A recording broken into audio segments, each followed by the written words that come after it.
கொடுத்தது போதும், நம்ம இனிமேல் பொங்கித்தான் எழ வேண்டும். இன்னைக்கு நம்ம குழந்தைங்க மேல கைய வச்சவங்கள நம்ம சும்மா விடக்கூடாது, நம் பெண்கள் மேல் கை வைத்தவர்கள் சும்மா விடவே கூடாது. இதுக்கு மேல நம்ம பொறுமையா இருக்கிறதுல அர்த்தமே கிடையாது.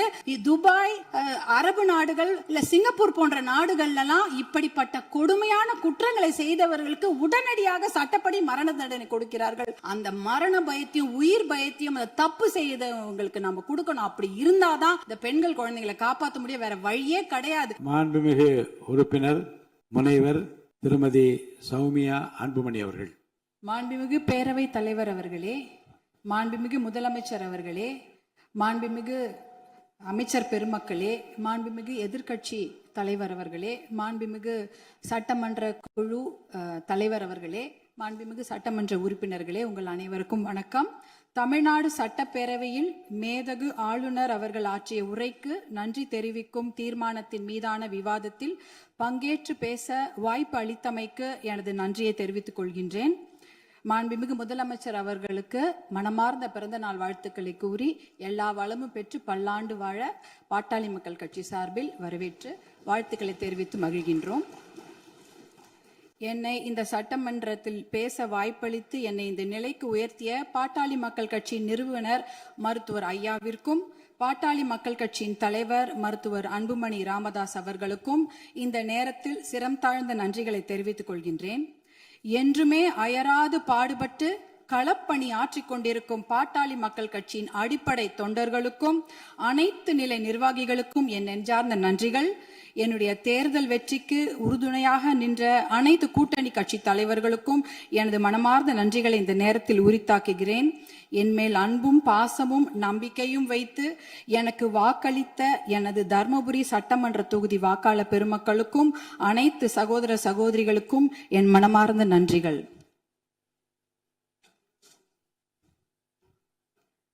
மாண்புமிகு பேரவைத் தலைவர் அவர்களே, ஒரு அறையை எதை கொண்டு வேண்டுமானாலும் நிரப்பலாம். ஒரு அறையில ஒரு பருத்தி மூட்டையை கொண்டு அடுக்கினாலும் அது நிரம்பிவிடும்.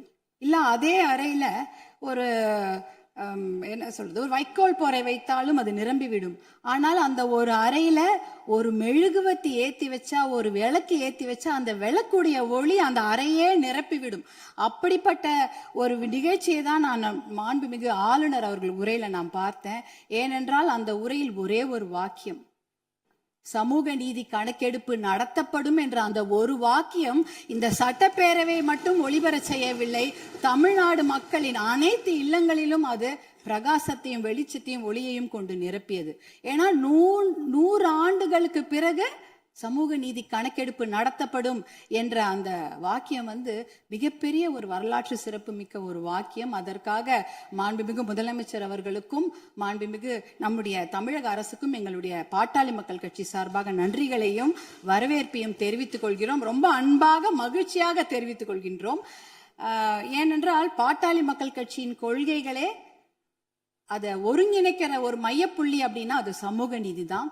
அந்த சமூக நீதியை நிலைநாட்ட இந்த சமூக நீதி கணக்கெடுப்பு நடத்தப்படுவதால் கண்டிப்பாக எல்லா இல்லங்களுக்கும் தமிழ்நாட்டின் மக்களுடைய அனைத்து நலத்திட்டங்களும் போய் சேரும் என்பதில் எந்த ஐயமும் இல்லை. அதற்காக எங்களுடைய மகிழ்ச்சியை தெரிவித்துக் கொள்கின்றோம்.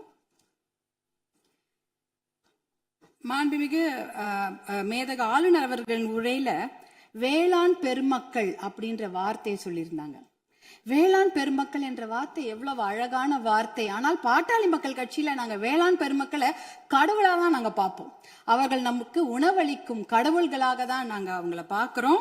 அதுல பாத்தீங்கன்னா சிறு குறு விவசாயிகளுக்கான கடன், விவசாய கூட்டுறவு கடனை தள்ளுபடி கொஞ்சம் செய்வதாக அறிவித்திருக்கிறார்கள். நீங்க வேளாண் குடிமக்களுடைய உழைப்பை நாம பார்க்க வேண்டும். வெயில்ல யாருமே வெளியில போக மாட்டாங்க, ஆனா வேளாண் குடிமக்கள் மட்டும்தான் வெயிலே வேலை செய்வாங்க. கடின உழைப்ப அந்த வெயில்ல தான் அவங்க கொடுப்பாங்க. அதே சமயம் மழை வெள்ள காலங்கள்லயும் அவங்க வேலை செஞ்சுட்டு இருப்பாங்க. மழை வெள்ளத்துல கொஞ்சம் அதிகமா தண்ணி தேங்கிட்டா கூட அந்த நிலத்துல இருக்கிற அந்த பயிரெல்லாம் அப்படியே முழுகிடும். இப்பெல்லாம் போய் பயிர் முழுகிட்டா யாரும் போய் நேரடியா ஆய்வெல்லாம் செய்யறது இல்ல. ட்ரோன் அனுப்பி அந்த பயிர்ல அந்த தண்ணி நிலத்துல தேங்கி இருக்கான்னு கண்டுபிடிக்கிறாங்க. 2 நாள் கழிச்சு நீங்க ட்ரோன் அனுப்புனீங்கன்னா தண்ணியே இருக்காது, தண்ணி வடிஞ்சிரும். அப்ப அந்த ட்ரோன் என்ன சொல்லும்னா தண்ணி இல்ல, அங்க எந்த பாதிப்பும் இல்ல அப்படின்ற தகவலை கொடுக்கும். இப்படி எவ்வளவு பிரச்சனைகள். அதே அறுவடை செய்து விட்டார்கள் என்றால் பாத்தீங்கன்னா அந்த டைரக்ட் ப்ரொக்யூர்மெண்ட் சென்டர், அதாவது டிபிஆர்னு சொல்லுவாங்க, அந்த கொள்முதல் நிலையங்கள், நேரடி கொள்முதல் நிலையங்களுக்கு மூட்டை மூட்டையா அரிசி எடுத்துட்டு போவாங்க. ஆனா ஒரு கொள்முதல் நிலையங்கள்லயும் ஒரு நாளைக்கு இவ்வளவுதான் அரிசி எடுத்துக்க முடியும், இவ்வளவுதான் மூட்டை எடுத்துக்கொள்ள முடியும் என்ற அளவுகோல் இருக்கும்.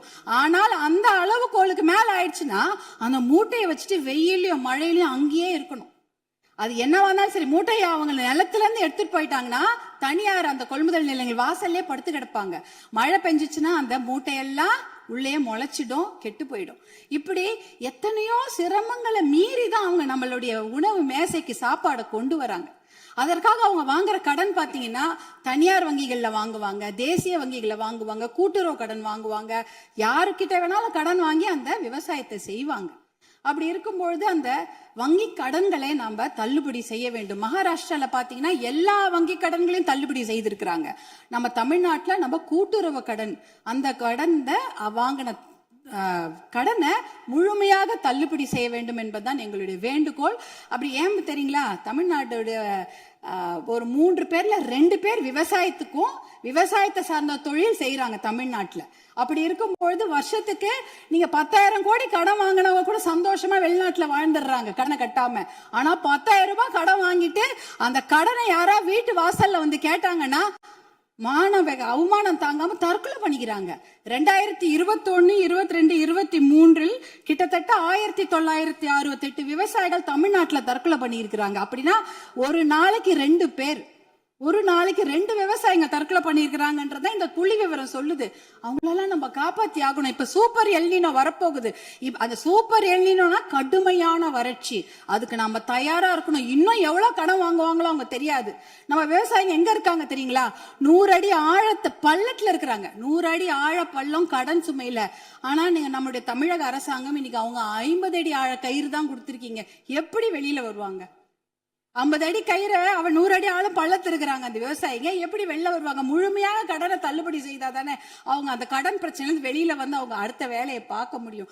அதனால நீங்க உங்களுடைய அதிகாரிகள், மாண்புமிகு பேரவைத் தலைவர்கள், உங்கள் வாயிலாக முதலமைச்சரை நாங்க கேட்டுக்கொள்வது தான். உங்களுடைய அதிகாரிகள் சொல்லுவாங்க, ஐயோ நிதி சுமை, கடன் சுமை, கூடுதல் செலவினம் அப்படிலாம் சொல்லுவாங்க. ஆனா அதையெல்லாம் ஒரு புறம் ஒதுக்கி வைத்து விட்டு அவர்களுக்கு முழு கடன் தள்ளுபடி செய்யணும். ஏற்கனவே 2000 கோடியா 6000 கோடியா உயர்த்திட்டீங்க.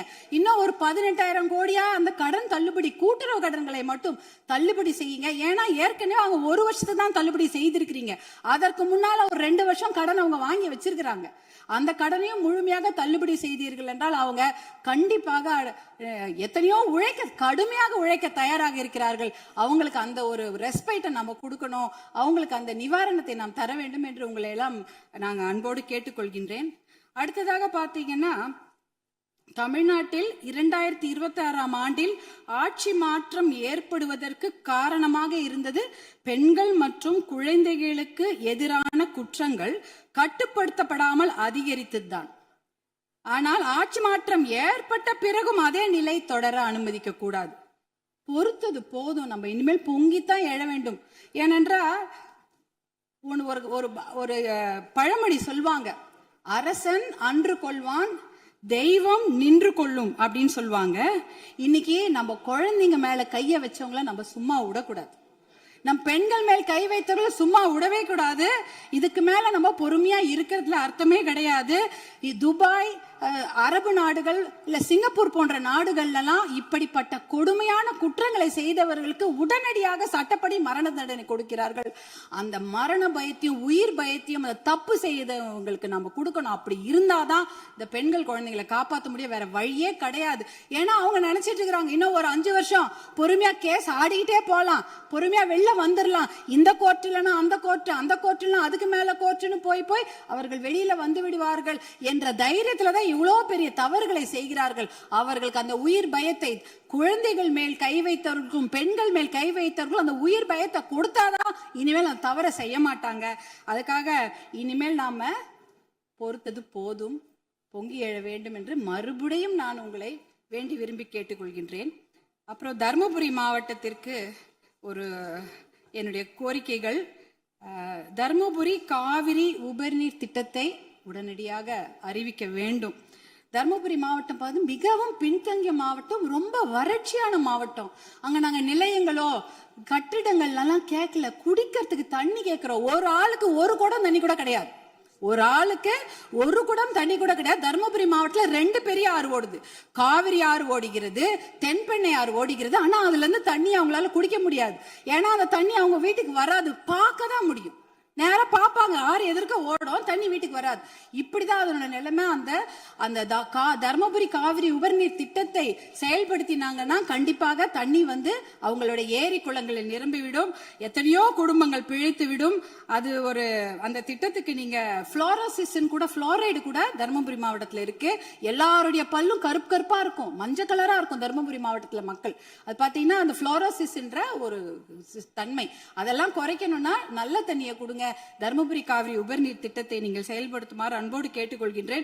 அடுத்தது தர்மபுரியில சிப்காட் தொழிற்பேட்டை அனௌன்ஸ் பண்ணி 18 வருஷம் ஆச்சு. 2 முறை அதுக்கு திறப்பு விழா பண்ணியாச்சு. ஆனா கூடுதல் நிதி ஒதுக்கீடு செய்ய வேண்டும். அந்த இடத்துல 2 நிமிஷம் கூடுதல் நிதி ஒதுக்கீடு செய்து தர்மபுரி மாவட்டத்திற்கு வந்து அந்த சிப்காட்டை உயிர் கொடுக்கணும். ஏன்னா தர்மபுரி மாவட்டத்தில் 3 லட்சம் இளைஞர்கள், 3 லட்சம் குடும்ப தலைவர்கள் புலம்பெயர்ந்து மற்ற ஊருக்கு போய் பழைச்சிட்டு இருக்கிறாங்க. அவங்க குடும்பத்தோட சேர்ந்து வாழறதுக்கு நீங்க வழிவகை செய்யணும். கூடுதல் நிதி ஒதுக்கீடு செய்து அந்த சிப்காட்டுக்கு உயிர் கொடுக்க வேண்டும் என்று கேட்டுக்கொள்கின்றேன். அடுத்தது பாத்தீங்கன்னா தர்மபுரி மொரப்பூர் ரயில்வே திட்டம். சென்னையில இருந்து எல்லாரும் அவங்க ஊர் தலைநகரம்க்கும் மாவட்ட தலைநகருக்கு ட்ரெயின்ல போலாம். ஆனா எங்க ஊருக்கு மட்டும் போகவே முடியாது ட்ரெயின்ல. தர்மபுரிக்கு சென்னைக்கும் ட்ரெயின் கனெக்ஷன் கிடையாது. அதுனா மொரப்பூர்ல ஒரு பெரிய பிட்டு வந்து உடஞ்சு போயிருக்குது. அதுக்காக பாட்டாளி மக்கள் கட்சி நாடாளுமன்ற உறுப்பினர்கள் 2004 இருந்து போராட்டம் பண்ணி 2019 அந்த திட்டத்துக்கு அனுமதி வாங்கி ஃபண்டும் வாங்கி கொடுத்துட்டாங்க. ஆனா நிலத்தை வாங்கி கொடுப்பதில் கொஞ்சம் நிறைய சிக்கல்கள் இருக்கு. 50% நிலம் மட்டும்தான் அதுக்கு ஒதுக்கீடு செய்திருக்கிறாங்க. அந்த திட்டத்தை விரைவாக செயல்படுத்த வேண்டும். அதற்கு நீங்கள் சிறப்பு கவனம் தமிழக அரசாங்கம் செய்ய வேண்டும் என்று உங்களை அன்போடு கேட்டுக்கொள்கின்றேன். வருமானம் இல்லைன்னு நம்ம சொல்லிட்டு இருக்கிறோம். ஆனால் நிறைய நல்ல திட்டங்கள் இருக்கிறது. அதாவது பாலிசி டிசிஷன்ஸ் பண்ணாலே அந்த வருமானம் தேவை கிடையாது. இப்ப இளைஞர்களுக்கு வேலை வாய்ப்பு 75% நீங்கள் உறுதி செய்து விட்டீர்கள் தனியார் துறையில அப்படின்னு சொன்னீங்கன்னா, தனியார் துறையா அவங்களுக்கு வேலையை கொடுப்பாங்க. தமிழ்நாட்டு இளைஞர்களுக்கு வேலை கொடுக்கப்படும். இப்ப வேலையில்லா திண்டாட்டம் அதுவே குறைஞ்சிடும். அதே போல மாவட்டங்கள் அதிகமாக இருக்கிறது தமிழ்நாட்டுல. அதாவது அதை வந்து நம்ம மாவட்டங்களை பிரித்தால் ஒரு கொஞ்சமாக நிதி சுமை தான், ஆனா மாவட்டம் மிகப்பெரிய வளர்ச்சியை பெற்றுவிடும். அதே போல பில்ஃபரேஜை குறைக்கிறோன்ட்டு கவர்னருடைய அமேதக ஆளுநர் உரையில இருந்தது. கனிம வள கொள்ளை வந்து தடுத்துட்டா 1.5 லட்சம் கோடி 2 லட்சம் கோடி ரூபாய் நம்மால வருவாய் வந்து தமிழ்நாட்டுக்கு கிடைக்கும். அதே போல சேவை உரிமை பெறும் சட்டம் 21 மாநிலங்கள்ல இருக்கிறது. அது வந்து பொதுமக்களுடைய நலனுக்காக கொண்டு வரப்பட்டது. அது பாத்தீங்கன்னா அதனால எப்படின்னா எந்த ஒரு விஷயத்துக்காக பொதுமக்கள் அப்ளை பண்றாங்களோ உடனே வந்து சேர்ந்துரும், ஒரு பைசா செலவில்லாம. சேவை உரிமை சட்டம், லோக ஆயுக்தாவை பலப்படுத்த வேண்டும். இப்படி போன்ற பில்ஃபரேஜ்களை தடுத்தாலே தமிழ்நாட்டுக்கு வருவாய் ஏற்பட்டுவிடும். பாலிசி டிசிஷன்ஸ் பண்ணும்பொழுது எந்த ஒரு நிதி சுமையும் கிடையாது.